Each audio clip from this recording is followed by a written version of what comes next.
کہ اللہ تعالیٰ تمام کائنات کا خالق اور مالک اور مدبر ہے، اسی طرح اللہ رب العالمین کے لیے اچھے نام اور اللہ رب العالمین کے لیے بلند ترین صفتیں ہیں۔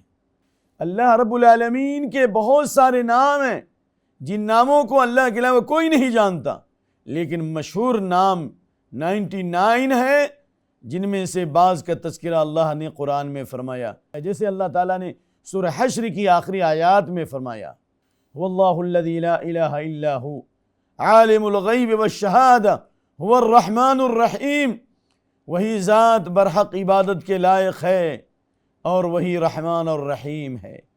تو اللہ کے ناموں میں سے اللہ ہے جس کا بیان آیا، رحمان بھی اللہ کے ناموں میں سے جس میں رحمت کی صفت ہے، رحمان اور رحیم ان دونوں میں اللہ کی رحمت کی عظیم ترین صفت کا تذکرہ ہے۔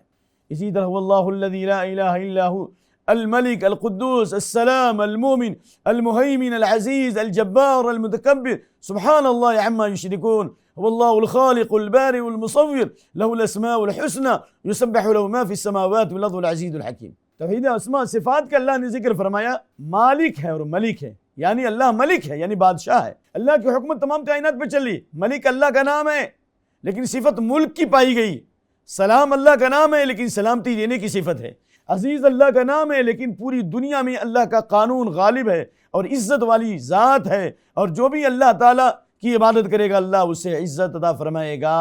اسی طرح المومن اللہ کا نام ہے لیکن امن دینے کی صفت ہے، اللہ تعالیٰ ہی امن دے رہا ہے۔ اور اسی طرح العزیز اللہ کا نام ہے، الجبار اللہ کا نام ہے، لیکن اللہ کا غلغلہ اور اللہ کا قہر اور اللہ کا دبدبہ ساری مخلوق پر ہے کہ وہ جبار و متکبر ہے۔ تو یہ اسماء و صفات کا تذکرہ ہے، اور اس سلسلے میں قرآن کریم کی بعض صورتوں میں خصوصیت کے ساتھ بیان کیا گیا۔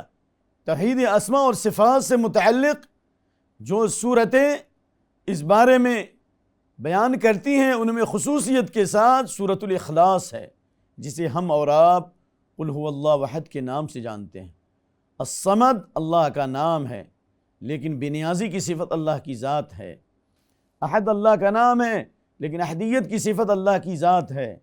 اور اسی طرح لم یلد ولم یولد، اللہ نہ کسی سے جنا ہے نہ اس سے کوئی چیز جنی ہے، یہ اللہ کے عظیم ترین صفتوں کا تذکرہ ہے کہ اللہ تعالیٰ تمام عیوب سے پاک اور صاف ہے۔ ولم یکن لہ کفوا احد، اور اللہ کے برابر کوئی نہیں۔ یعنی اسماء و صفات کی دو قسمیں ہیں، ایک ثبوتی اور ایک سلبی، یعنی وہ اسماء و صفات جن کے اندر اللہ کی خوبیوں اور کمالات کا تذکرہ ہے، اور سلبی یعنی تمام نقائص اور تمام عیوب سے اللہ کی ذات کو پاک اور صاف سمجھا گیا، جیسے قدوس ہے اللہ ہر عیب سے پاک ہے، سبوح ہر عیب سے اللہ تعالیٰ پاک ہے، ہر کمی اور خلل سے اللہ کی ذات پاک ہے۔ عیب مخلوق میں ہے نعوذ باللہ، خالق میں کوئی عیب نہیں، بلکہ اللہ کی ذات پاک اور بے عیب ہے، اللہ ہر عیب سے خالی ہے کہ وہ سلام ہے، اللہ کی ذات تمام خوبیوں سے متصف ہے، تمام بلند مقام اور بلند صفتوں سے رب العالمین کی ذات متصف ہے۔ مرسی ٹی وی کے مزید ویڈیوز کے لیے ہمارے چینل کو سبسکرائب کریں اور بیل آئیکن کو ضرور دبائیں۔ جزاک اللہ خیرا۔ مرسی ٹی وی، پیغام رحمت۔